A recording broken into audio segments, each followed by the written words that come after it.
में हमें क्या जानना चाहिए? किसी से पूछना चाहिए? क्या करना चाहिए? क्या है शरीर का धर्म? इसके साथ हमें कैसा व्यवहार करना चाहिए? एक एक करके हम धर्म के एक एक पहलू पर बात करेंगे। ये बहुत ही विकट समस्या है कि उसने हमारा कष्ट हर लिया और हमने ये खाने लगे तब से ये हो गया, या हमें ये खाने से हमें परेशानी हो गई, हमें ऐसा आचार विहार करना चाहिए, पर हमें करना क्या चाहिए? तो सही चीज क्या है कि करना क्या चाहिए? तो पहले अपने शरीर को जान, बजाय इधर उधर भटकने के।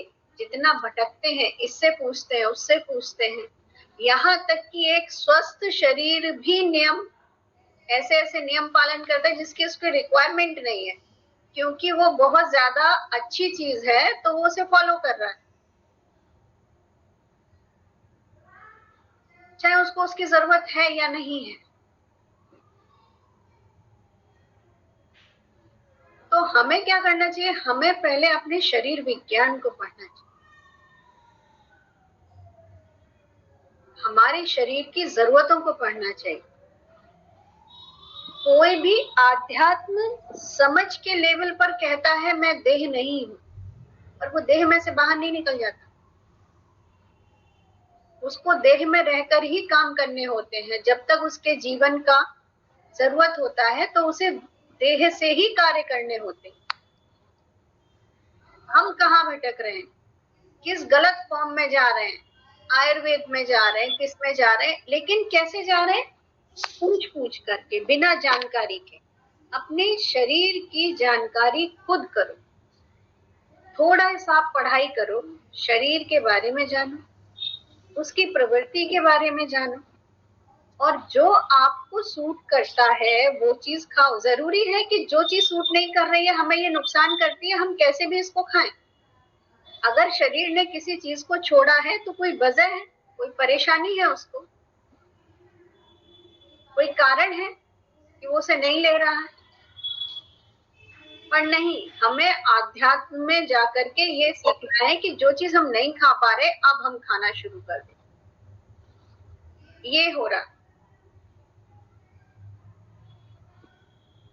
तो इसके लिए क्या करना है?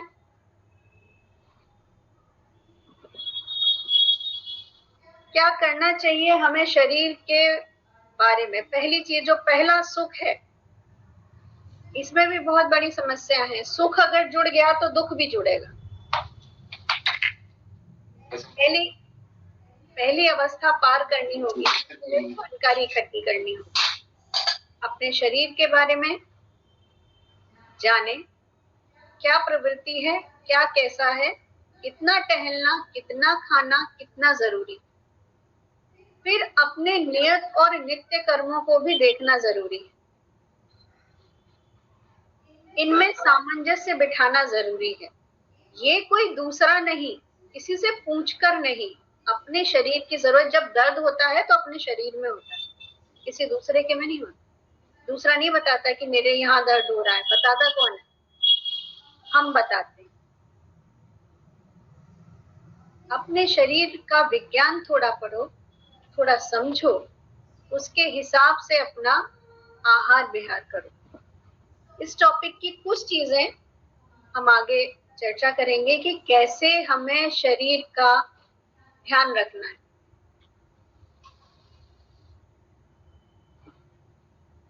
एक होता है, लोग कहते हैं मिनिमम रिक्वायर्ड। मैं मिनिमम और मैक्सिमम दोनों को हटाकर बोलती हूँ केवल रिक्वायरमेंट, जितनी जरूरत हो। और ये कैसे पता चलेगा कि आपके शरीर को कितनी जरूरत है? भूख प्यास, बहुत सारी चीजें हमारे भाव भी कंट्रोल करते हैं। जब हम किसी परेशानी में होते हैं, बहुत से लोगों की भूख प्यास उड़ जाती है, बहुत सौ की बढ़ जाती है। बहुत सौ की नींद बढ़ जाती है, हाथ पैरों की थकान बढ़ जाती है, बहुत सौ की घट जाती है। तो इसका अगर हम अध्ययन करेंगे तो इसके अध्ययन के लिए क्या करना है? सबसे पहले तो सहज होना है। भागम भाग की जिंदगी से थोड़ा सा सहज होना। जो जीवन है वो जिम्मेदारियों के साथ ऐसे ही चलता है और ऐसे ही चलेगा।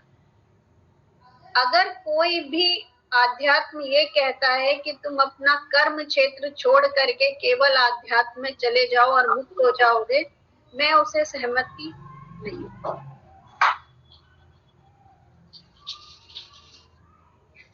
और कोई कहे कि मरने के बाद आप मुक्त होगे, नहीं। जीते जी अगर हम जिसे नहीं जान सके तो उसे हम मरने के बाद क्या जानेंगे। जीते जी उस सहजता को, उस मुक्ति को पहुंचना है जिससे कि हम अपने आप को जान सकें। पहला पड़ाव हमारा शरीर से शुरू होगा। शरीर के लिए सहज होकर के उसकी जरूरतों को देखो, कितनी वो रिक्वायर कर रहा है, कितनी जरूरत है, कितनी नहीं। जबरदस्ती भी नहीं करनी है शरीर से और पूरी तरह आराम भी नहीं करना है कि भाई अब जबरदस्ती नहीं करनी तो बस आराम में आ जाओ। उस संतुलन की जगह को हमें ढूंढना है, वो खुद ही ढूंढी जा सकती है कि हमें कैसे काम करना है।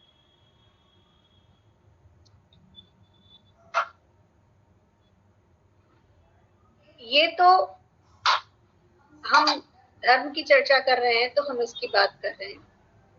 महत्वपूर्ण क्या है कि एक तो सबसे ज्यादा पाचन शक्ति खराब हो रही है। उसके लिए क्या हो रहा है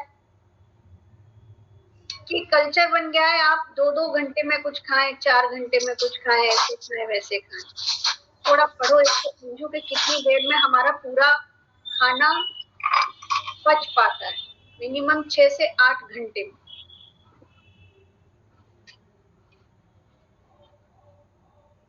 और जब हम थोड़ी थोड़ी देर बाद खाते रहते हैं तो हमारे जो ऑर्गन है वो रेस्ट नहीं कर पाते। अपने ही बारे में देखें, जब हम रेस्ट नहीं कर पाते तो हमारी क्या पोजीशन होती है शरीर की। तो जब ऑर्गन फुल टाइम वर्क करेंगे तो वो रेस्ट नहीं कर पाएंगे, तो उनके भी जितने जूसेस वगैरह हैं, जो उसके फंक्शन है, वो डिस्टर्ब हो जाएंगे।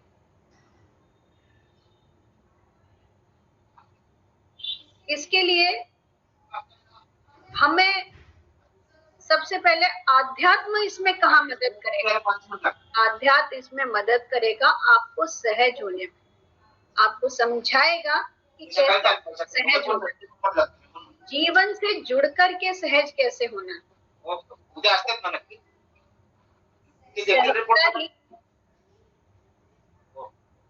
आपके सारे जो संतुलन का जो मिड पॉइंट है, किसी भी चीज के संतुलन का जो मिड पॉइंट है वो सहजता से ही आता है। विशेष जानकारी आज के गुणधर्म में यही है कि खाने में 6 से 8 घंटे का अंतर हो, लेकिन इसको लक्ष्मण रेखा मत मारना, वरना आपका जो मन है वो ऊधम मचाने लगे। साइकोलॉजी भी यहाँ पर लगती है। अगर हमारे ये कह देंगे आज हमारा व्रत है या हमें ये नहीं खाना है, तो पूरी तरह मन उधर ही दौड़ता है।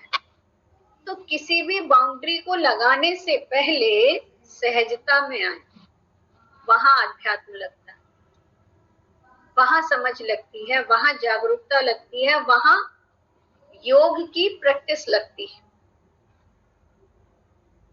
योग की प्रैक्टिस से पता चलता है कि किस अवस्था में हम सहज होते हैं। सहजता की अवस्था क्या होती है? भागदौड़ की जिंदगी में सहजता खो गई है। सहजता का मतलब नेचुरल प्रोसेस, प्राकृतिक रूप से रहना, कुछ अलग नहीं है।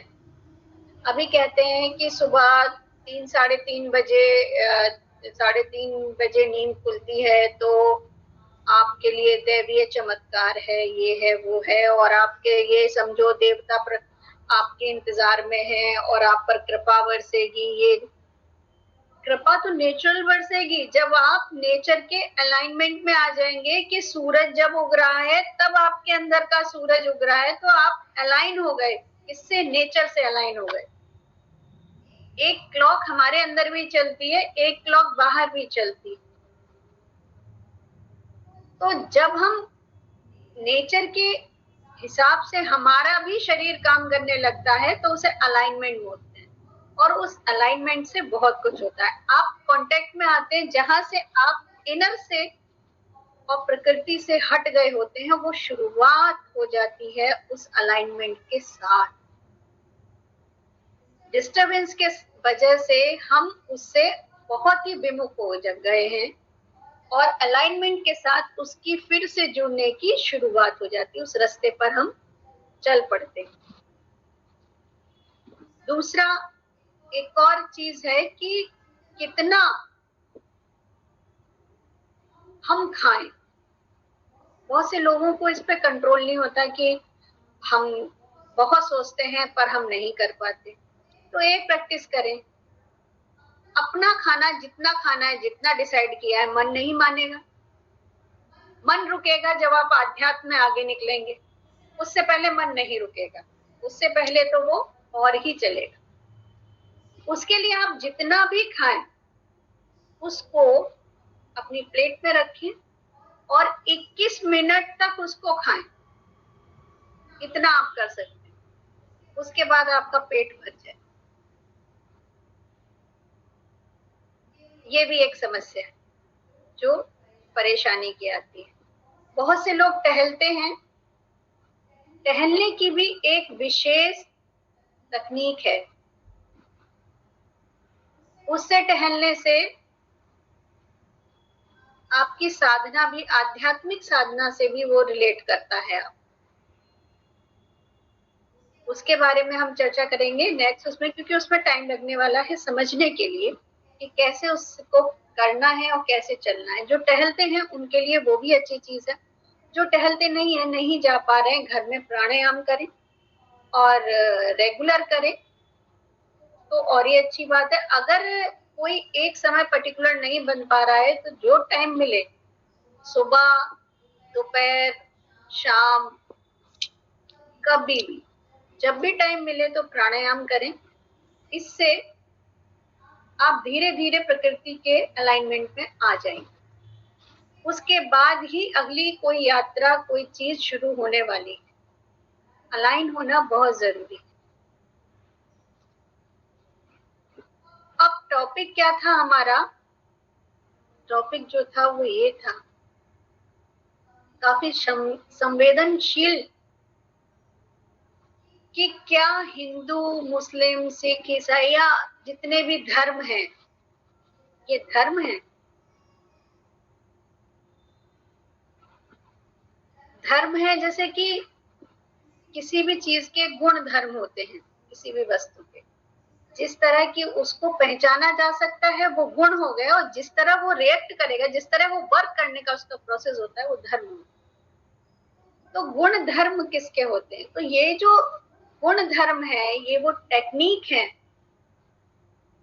जो कि अलग अलग जगह पर विकसित हुई। जब भी परम को लगता है कि कहीं कुछ कमी रह गई तो वो उतरता है किसी के माध्यम से और अपने तक पहुंचने की एक तरकीब बता करके जाता, किसी के भी माध्यम से। और वो जितने लोग उस तरकीब को फॉलो करते हैं वो फॉलोअर हो जाते हैं।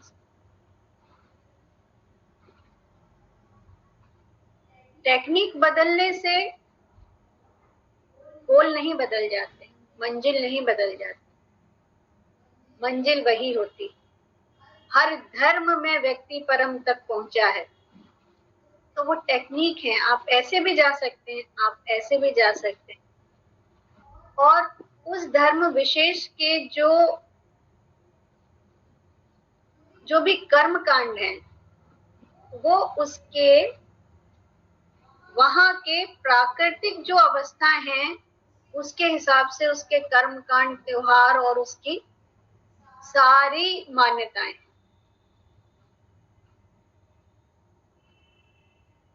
और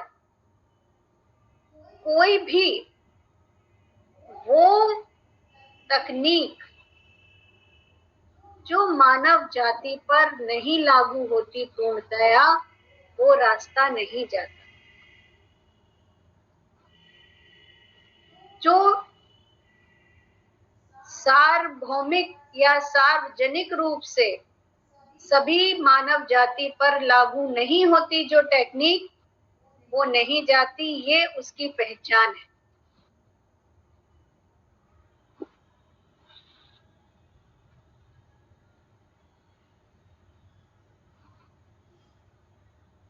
रामकृष्ण परमहंस कई तरीके से पहुंचे। उन्होंने हर चीज को, भक्ति को भी लिया, सखी साधना को भी लिया, लेकिन उस तरह कोई भी जा सकता है। मानव जाति पर जो सर्वव्यापक रूप से लागू हो वही तकनीक जा सकती है। कोई भी तरीका वो गलत नहीं है जो वहां तक पहुंचाने में सक्षम होता है। बजाय उसे पहचान सिर्फ उसकी इतनी है कि जो सभी पर समान रूप से लागू होती हो, जो सभी मानव जाति में सभी व्यक्ति उस काम को कर सकते हो, तो वो चीज वहां तक पहुंचा देगी, रास्ता तो बना ही देगी। पहुंचना तो उसकी कृपा से ही होता है, वो खुद ही अपने आगोश में ले लेता है, वो एक आगे की कहानी है। लेकिन वो सभी चीज लागू होती हैं, चाहे कोई गलत कहे या सही कहे, जो मानव जाति पर सभी पर समान रूप से लागू होती हैं। और जो लागू नहीं होती हैं उन नियम धर्मों को, धर्म का मतलब जो मानव जाति पर लागू हो सके पूरी तरीके से, उसमें नाम का कोई नहीं है अंतर। कोई भी मानव धारण कर सके।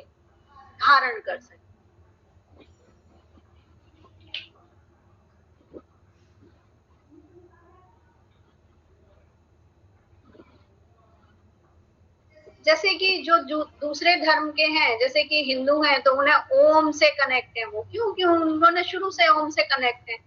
तो मुस्लिम है, वो अल्लाह से कनेक्ट है क्योंकि वो शुरू से उससे कनेक्ट है, तो वो कनेक्शन आ रहा है, तो वो वर्क करता है। अभी कोई धर्म बदल दे और उससे कनेक्ट हो जाए, उस पर भी वर्क करेगा। वाहे गुरु वर्क करता है, जो जिससे कनेक्ट है वो वर्क करता है। शब्द हैं ये सारे, और शब्द से उत्पत्ति है। ये शब्द ही तो है, नाद ही तो है। तो नाद के थ्रू शुरुआती दौर में तो चल सकता है, चलता ही है। जो बाहर है वो अंदर है, जो बाहर नाद है वो अंदर भी नाद है, वो कनेक्ट होना है।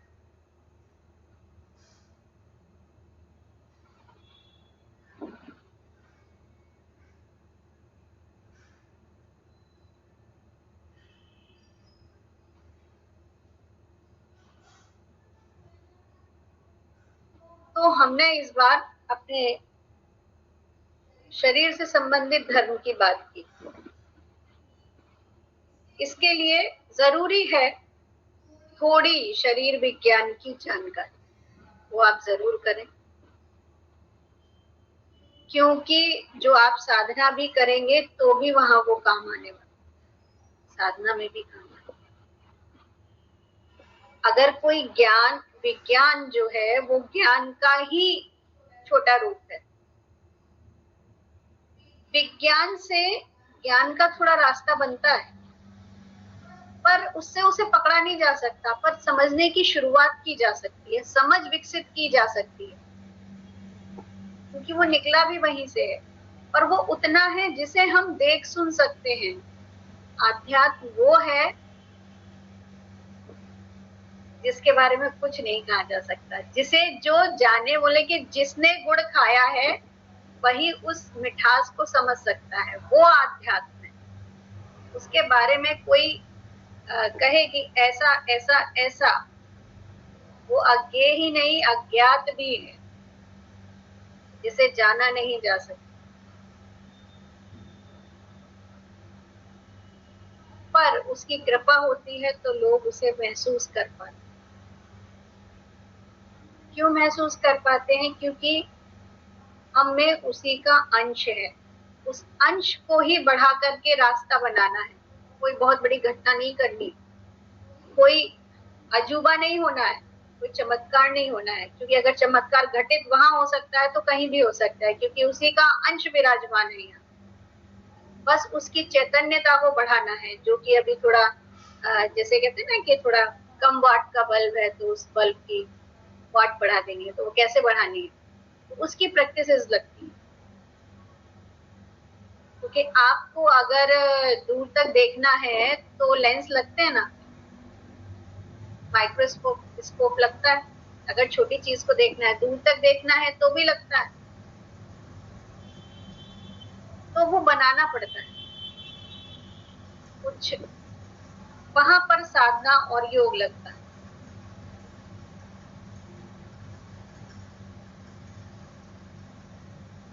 अब धर्म के बारे में आपके ओपिनियन क्या है?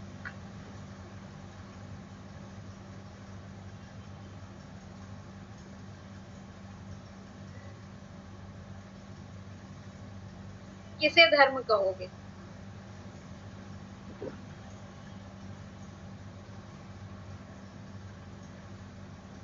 जो आपने बताया पहले, प्रॉपर्टीज, धर्म,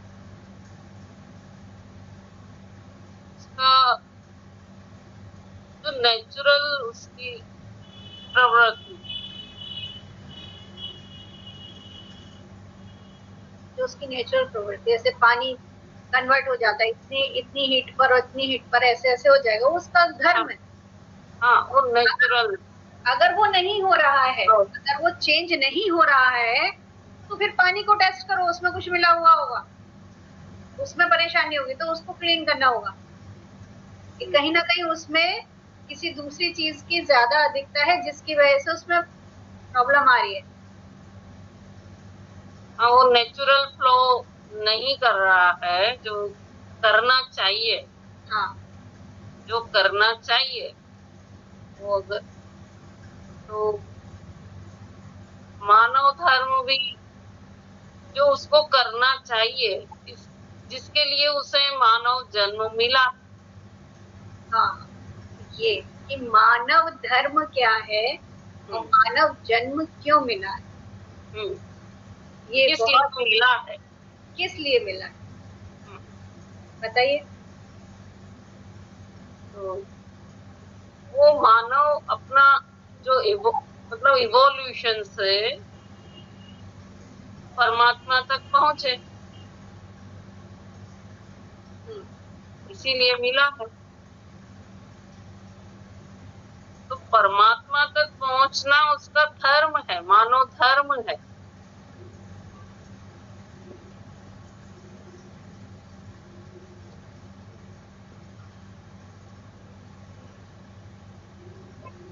बात बिल्कुल सही है, मानव धर्म है परमात्मा तक पहुंचना, पर वही मानव धर्म क्यों चुना गया, उसका कारण मानव ने परमात्मा तक पहुंचने के जो रास्ते बताए, अलग अलग काल परिस्थितियों में, जगह पे अलग अलग परिस्थितियों के अनुसार अलग अलग जो धर्म प्रचलित है, तो वो रास्तों में ही अटक गए। परमात्मा तक पहुंचने के रास्ते हैं वो, हिंदू मुस्लिम सिख ईसाई, वो रास्ते हैं, वो माइलस्टोन पे ही अटक गए। मंजिल पर पहुंचने उनका कोई गोल नहीं है, मतलब वो माइलस्टोन में ही अटक गए। हाँ, देखिए, जब कोई बच्चा पढ़ने जाता है तो उसे सबसे पहले लगता है कि टीचर पे भरोसा, टीचर पे भरोसा उसके माँ बाप भी दिखाते हैं, उस भरोसे पर वो भरोसा करता है, टीचर के पास पहुंचता है, टीचर आड़ी टेढ़ी लाइन सिखाता है, उसके बाद फिर अक्षर बनवाता है, तो वो उसको फॉलो करता है, किसके साथ, एक विश्वास के साथ। तो जितनी भी रास्ते हैं, आपसे कोई बात कही जाए तो उसके बाद उस बात को आप अगर विश्वास ही नहीं करोगे तो न तो आप उसके बारे में खोज करोगे, ना उसके बारे में आगे पूछोगे, तो पहले विश्वास होता है।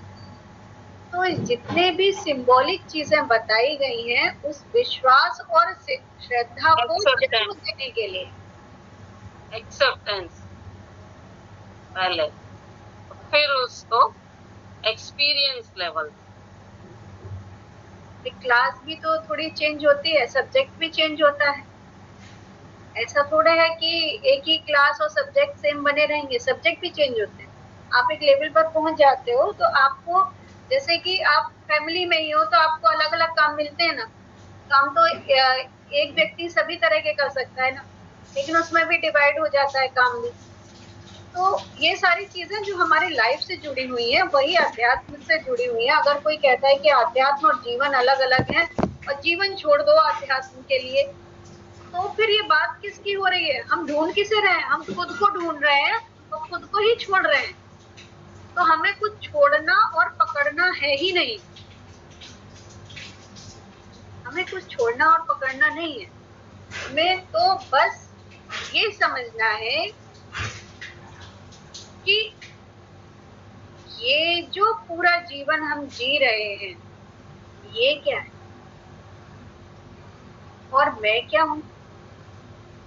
क्या हमें और जानवरों में क्या फर्क रह जाता है कि खाना खाकर वो भी सोते हैं, खाना खाकर हम भी सोते हैं, फिर जगते हैं, फिर खाते हैं। अंतर सिर्फ इतना है, हम स्टोर करके और थोड़ा टेस्टी बना करके खाते हैं, वो हमसे अच्छे हैं। जितनी भूख होती है उतना खाया और छोड़ के चले जाते, तो वो हमसे बेहतर है। और हम तो उनसे भी बदतर हो गए कि स्टोर भी किया और उसमें टेस्ट भी डाला, फिर उसमें कमियां भी निकाली और अच्छाइयां भी की, वेस्ट भी किया, तो बहुत कुछ किया। और वो वेस्ट को भी खा करके जिस समय भूख लगती है तो वो कुछ नहीं दिखता। तो ये भी शरीर के धर्म के अंतर्गत आता है कि आप उस भूख की उस अवस्था को पहचानो, नियम मत बांधो। घंटों वाले नियम बांधोगे तो मन नहीं शांत होगा। पहले मन की सहजता पर आओ और फिर अपने आप को उस अवस्था में लेकर आओ कि हमें वास्तव भूख और एक नकली भूख, वो नेचुरल इंस्टिंक्ट को जगाओ। ये भी साधना है। कोई अगर ये कहे कि ये साधना नहीं है तो वो गलत बात है। जब आप अपने केंद्र से यानी कि शरीर के केंद्र से इतने बाहर आ गए हो कि आपको भूख और प्यास, सही और गलत में अंतर नहीं हो रहा, आपने घड़ी के साथ उसे मैच कर लिया है, उस समय उसका भी अलार्म बजता है कि भूख लग गई, टाइम देखा, हमें यहाँ जाना है वहां जाना है और इस समय हमें भूख लग गई है और हमें खा लेना चाहिए।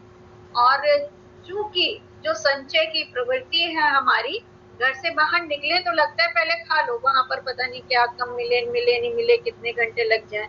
तो ये सारी जो वृत्ति है, इन वृत्तियों को शरीर के स्तर पे छोड़ के शरीर के केंद्र पर पहुंचना और शरीर की जरूरत को समझना, रिक्वायरमेंट को समझना, मिनिमम और मैक्सिमम के बाहर जाके ओनली रिक्वायरमेंट तक पहुंचना, फिर आप शरीर के धर्म को समझ पाए। आप ना भी पढ़ें शरीर विज्ञान, लेकिन आप अगर सहज हो गए और आपने अपने शरीर के बारे में ठीक से देखना समझना शुरू कर दिया, उसकी फॉल्स कॉलिंग और रियल कॉलिंग में अंतर समझ लिया, तो ये आप जागृत हो गए अपने शरीर लेवल पर। फिजिकल लेवल पर आपकी जागृति, अवेयरनेस आ गई। तो सबसे पहले तो यही अवेयरनेस चाहिए।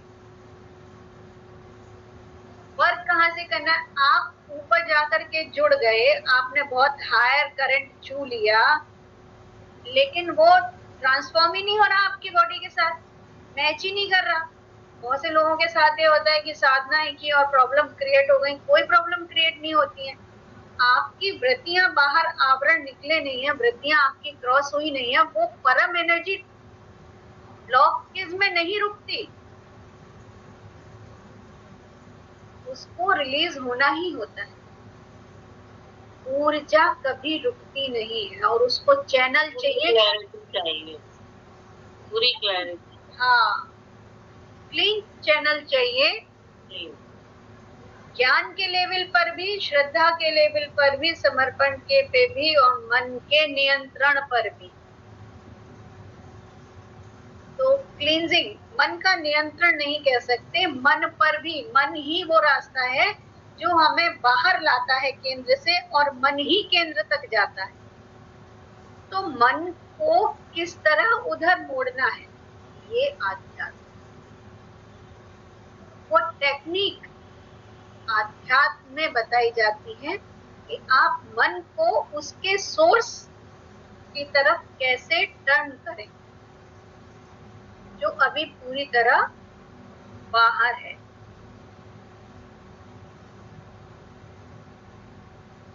वो आध्यात्म।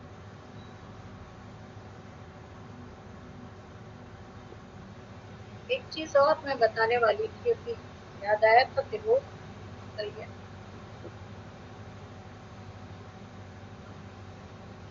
तो एक बहुत ही,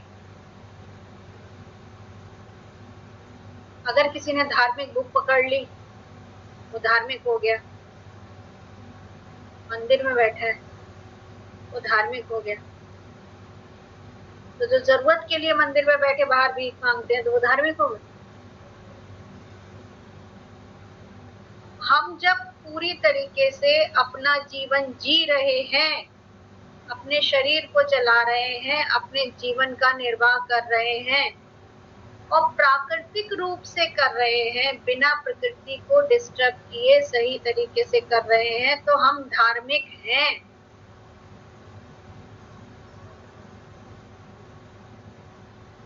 वरना नहीं।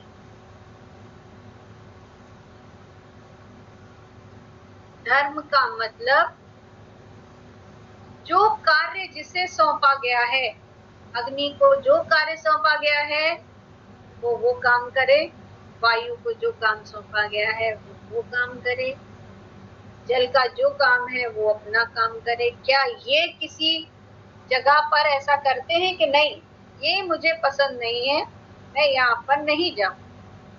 पानी, हवा या अग्नि, धूप, ऐसा होता है कि नहीं? उनको जो रिक्वायरमेंट होती है, अगर अग्नि जलानी है, उसको जो रिक्वायरमेंट है और वो चीज प्रेजेंट हुई और अग्नि बिना बायस हुए वो सब पे एक जैसा, यूनिक। एक जैसा। ये होता है धर्म। हमारा धर्म क्या है? हमारा धर्म सबसे अधिक चेतना मानव में पाई जाती है, मैक्सिमम चेतना। तो उस चेतना को अपनी पूर्ण अवस्था तक पहुंचाना, वो हमारा धर्म है। मूल स्वरूप की पहचान करना, पूर्ण स्वरूप की पहचान करना, वही धर्म है और कुछ नहीं। और ये केवल मानव शरीर में रहकर ही पहचाना जा सकता है। अन्य में चेतना होती, ऐसी कोई चीज नहीं है जिसमें चेतना नहीं होती, चाहे वो सजीव हो निर्जीव हो, चेतना सब में होती है। पर मैक्सिमम जो चेतना है वो मानव शरीर में होती है, और मानव शरीर में जो चेतना है, उस मैक्सिमम चेतना के द्वारा ही हम स्वयं को पहचान सकते हैं, अपनी पूर्णता को पहचान सकते हैं, अपने रिसोर्स को पहचान सकते हैं, अपने मूल तक पहुंच सकते हैं। बाकी अन्य किसी में नहीं पहुंच सकते, बस इतना अंतर है। इसके बहुत सारे दुष्परिणाम भी हैं। बाकी प्रजातियां अपने नैसर्गिक स्वरूप में जीती हैं, क्योंकि उन्हें उससे ज्यादा का बोध नहीं है। अभी किसी आप जानवर को मारोगे और थोड़ी देर बाद उसे खाना दिखाओ, तो वो खाना देख के आ जाएगा, तो भूल जाएगा कि अभी थोड़ी देर पहले पिटा था। इंसान के साथ अगर ऐसा करोगे तो उसके पूर्वाग्रह, स्मृति, ये स्मृति और जो संस्कार जो हमें अपने मूल तक ले जाने के लिए लगने चाहिए, वो लगते हैं वृत्तियां इकट्ठे करने में, आवरण इकट्ठे करने में लगती हैं स्मृति। और जबकि इन सब का इस्तेमाल करके, इनको समझ के आगे बढ़कर हमें अपने मूल तक पहुंचना है। और इनको क्या कर देते हैं हम, इनका दूसरा उपयोग कर देते, जो नहीं होना चाहिए। सर ने बताया ना, एब्स्ट्रैक्ट थिंकिंग, उसका यूज करते हैं इंजीनियरिंग में और इसमें और सब जगह। वो दी गई है इसलिए मूल स्वरूप को पहचान सके। जितने भी स्किल हम बाहर डेवलप कर रहे हैं, जितनी भी स्किल, अगर हम फिजिकल फॉर्म में किसी भी स्किल का यूज कर रहे हैं, वो हमारे शरीर विज्ञान में आ जाती है, फिजिकल में कर। और अगर हम इमेजिन पावर का कर रहे हैं तो वो भी कहीं ना कहीं डेवलप है। आज अगर मैं कहूँ कि मैं जो बता रही हूँ वो दुनिया में सबसे अलग है, या तीसरा आदमी कहीं कहे, दूसरा, चौथा, पांचवा कहे कि मैंने पहली बार इसको धरती पर लाया है, तो ये झूठ। वो चीज पहले भी थी और आज भी है, बस अंतर ये होता है कि किसी के माध्यम से समय आने पर परम उसका फिर से अनावरण कर देता।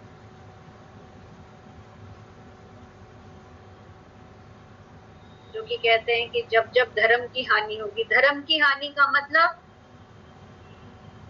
जब अपने नैसर्गिक अधिकार कर्तव्यों को गलत इस्तेमाल किया जाए, उससे जोड़ने के लिए कोई ना कोई किसी ना किसी रूप में, और वो रिक्वायरमेंट के अकॉर्डिंग ही नॉलेज आती है। जिस समय सती प्रथा की विद्रोह की जरूरत थी, तो राजा राम मोहन राय के उसमें वो चीज आई और उन्होंने फॉर्म किया, उस पर वर्क किया। जरूरी नहीं है कि मतलब कि बहुत ज्यादा कोई बहुत ही हायर आध्यात्मिक अवेयरनेस पे है तभी आपको गुरु है या वो है, नहीं। वो रिक्वायरमेंट और जिससे लड़ने की प्रवृत्ति वो जो उदय हुई, उसके पीछे कौन, जब हम गुलाम थे और स्वतंत्रता संग्राम लड़ा जा रहा था, तो इतने लोग जो शामिल हुए, वो मानसिकता इतने सालों बाद अचानक एक लहर की तरह परिवर्तित हुई और वो काम हुआ क्योंकि उसके होने का टाइम आ गया था। तो वो चेतना में परिवर्तन। फिर ये कहे कि इंसान की मैंने किया या उसने किया, तो माध्यम बने, वो माध्यम कोई भी है, वो माध्यम है। ऐसा कैसे हुआ कि एक ही आदमी बहुत आगे उसका नाम हुआ? क्यों? उसने सच्चाई से जो जिम्मेदारी उसको सौंपी गई, उसने सच्चाई से उसको निभाया, तो वो फैल गया। जहां वो पर्सनलाइज हो गया और उसने जो जिम्मेदारी दी गई, तो वहां उसका दायरा सिमट गया। तो इसमें करने वाला कौन? बंदा नहीं,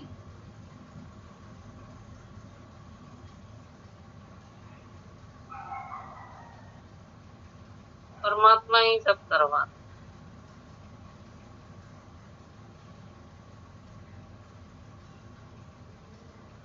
तो फिर जो कोई भी जब कि धर्म की हानि फिर क्यों होती?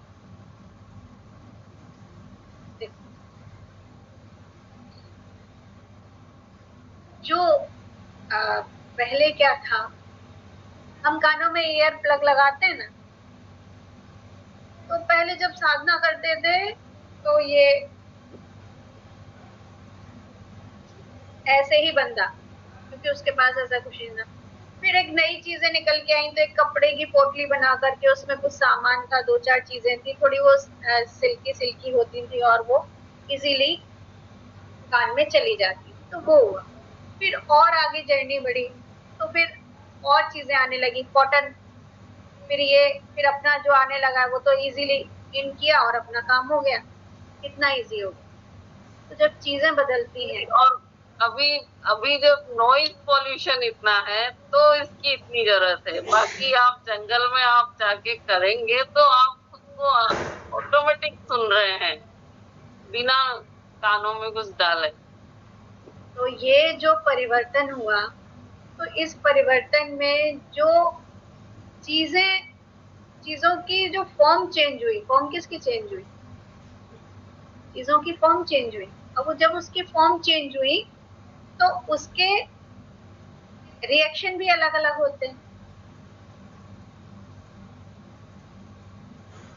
तो जैसे फिजिकल में फॉर्म चेंज होने पर रिएक्शन भी अलग अलग होते हैं, प्रकृति में फॉर्म चेंज होने पर भी रिएक्शन अलग अलग होते हैं, ऐसे चेतना में चेंज होने पर भी रिएक्शन अलग अलग होते हैं। तब ज्यादा ही कोई चीज एक्सेस हो जाती है, उसको फिर रिमूव किया जाता है। जब डिसबैलेंस होने लगता है तब उसकी रिक्वायरमेंट होती है, और वो होता है।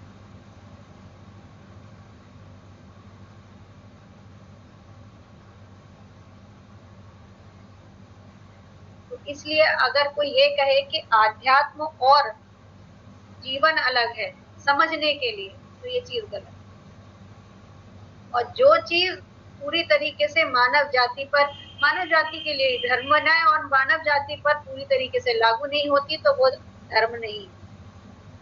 बाकी वो रास्ता जो सब पर समान रूप से लगता है, चाहे वो कोई भी बताने वाला हो, कैसा भी हो, वो सब सही।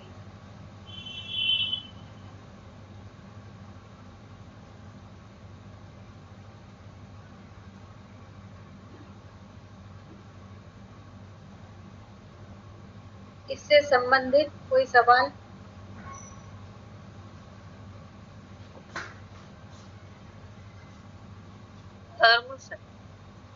धर्म से या कोई भी और दूसरा कोई सवाल?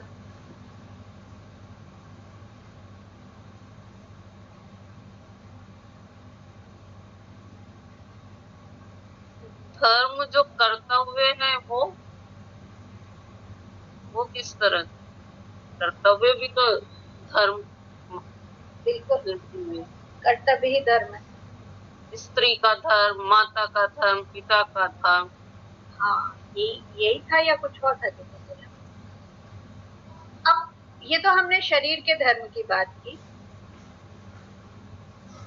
अब इसके आगे एक व्यवस्था को चलाने के लिए, मानव जाति की व्यवस्था को चलाने के लिए किसकी बात होती है? समाज। ठीक है, समाज एक विकृति ना आए मानव जाति में, इस तरह उसकी पूरी व्यवस्था की गई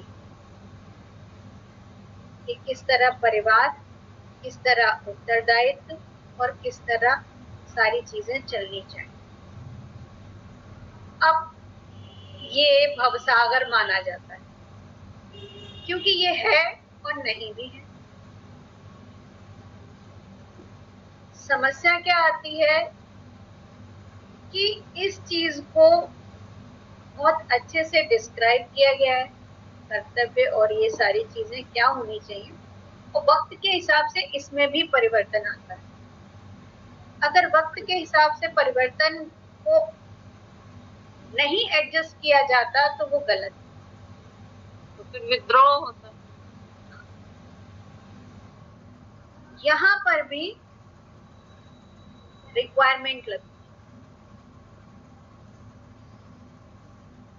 पर होता क्या है, इसमें सभी लोग शामिल होते हैं। आप अपने कर्तव्यों को करते चलें, जो आपकी जिम्मेदारी सौंपी गई है आप उसको करते चलें। और इसमें होता क्या है कि जो हमारे माइंड में जो तस्वीरें लगाई गई हैं कि किसी बेटी का धर्म ये, बाप का धर्म ये, माँ का धर्म ये, सास का धर्म ये, बहू का धर्म ये, बेटे का धर्म ये, और बाहर वालों का कितना समाज का इफेक्ट होना चाहिए, क्या होना चाहिए, इसमें जैसे ही व्यक्ति अपनी ख्याति से जुड़ जाता है, एक अपने व्यक्तित्व का मुखौटा लगा लेता है, इमेज से जुड़ जाता है। इमेज से जुड़ जाता है कि मैं ये हूँ और मैं बहुत अच्छी बेटी हूँ, बहुत इमेज बिगड़नी नहीं चाहिए, इमेज नहीं बिगड़नी चाहिए। वो रिक्वायरमेंट को छोड़ करके इमेज डेवलपर का काम शुरू हो जाता है। और जहाँ इमेज का था, इमेज सबको प्यारी है, और वही खींचातानी फिर शुरू हो जाता है, क्योंकि सब अपनी अपनी इमेज मेंटेन कर रहे हैं। और आप अगर अपनी ड्यूटीज मेंटेन करें तो कभी कोई प्रॉब्लम आ ही नहीं सकती। और इमेज पे ज्यादा फोकस, इमेज पे फोकस है। मैं एक अच्छा बेटा बनूं, मैं एक अच्छा ये बनूं या ये बनूं, जो भी बनूं, समाज में भी मेरा नाम हो और समाज वाले फिर वो मतलब नेचुरली वो जो मूल जो केंद्र है वहां से दूर जाते जाएंगे, दूर जाते चले जाएंगे। आप इमेज के पीछे दौड़ने लगेंगे और आप अपने नेचुरल भी है वो आप नहीं करेंगे और मास्किंग करके और इमेज पे इमेज ठीक है, इसको समझना, लेकिन वही समझ सकता है जो सहज हो।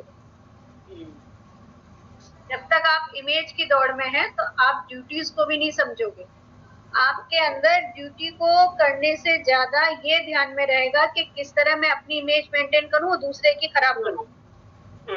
और इसमें ही पूरी जिंदगी जाने वाली है।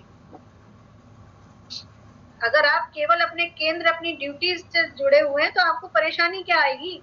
कोई नहीं आएगी। कौन क्या सोचता है, कौन क्या कहता है। हाँ, वो बात और है कि आपकी अपनी ड्यूटी न करने में ज्यादा इंटरेस्ट है कि किसी भी तरह इससे बचा जा सके और बेहतर एक और फेस लगाया जा सके, तो फिर एक अलग कहानी है। लेकिन अगर आप अपनी नेचुरल ड्यूटी करते हैं तो कोई प्रॉब्लम आने की है ही नहीं, है ही नहीं। उसके साथ जब तक कि आपका एक नकली मैं नहीं जुड़ता। बात कहानी मैं कौन हूँ ये ढूंढने की होती है, पर इतने मैं बीच में खड़े हैं वो ब्रेक ही नहीं होते। वो ब्रेक नहीं होंगे तब तक हम उस असली मैं तक भी नहीं पहुंचेंगे। जिस तरह हम असली भूख प्यास तक नहीं पहुंच पाते हैं, जिस तरह हम असली ड्यूटीज तक नहीं पहुंच पाते हैं, उसी तरह हम अपने असली मैं तक नहीं पहुंच पाते। उसके बीच में इतने तरीके के मैं होते हैं और इतने रूप बदल के होते हैं कि हम खुद ही नहीं पहचान पाते। तो एक शारीरिक स्तर पर और एक सामाजिक स्तर पर, दो स्तर पर तो क्लियर हो गया कि हमें हमारा धर्म क्या है और करना क्या है। हमें जो आवरण हटाने हैं, जो प्योर इमोशंस को बहने दे। जो इमोशन, वो कोई ये कहे कि मैं भाव विहीन हो जाऊं, वो तो लगा हुआ है।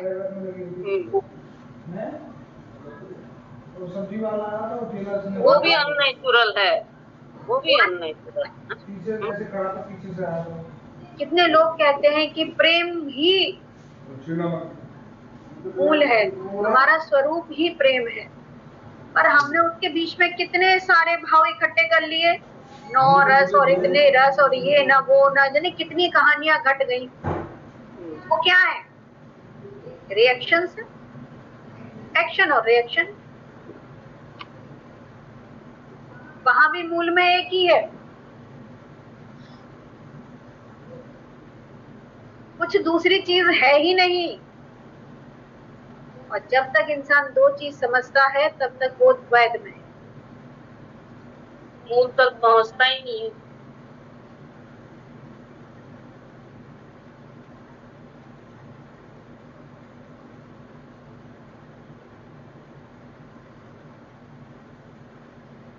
और कोई प्रश्न?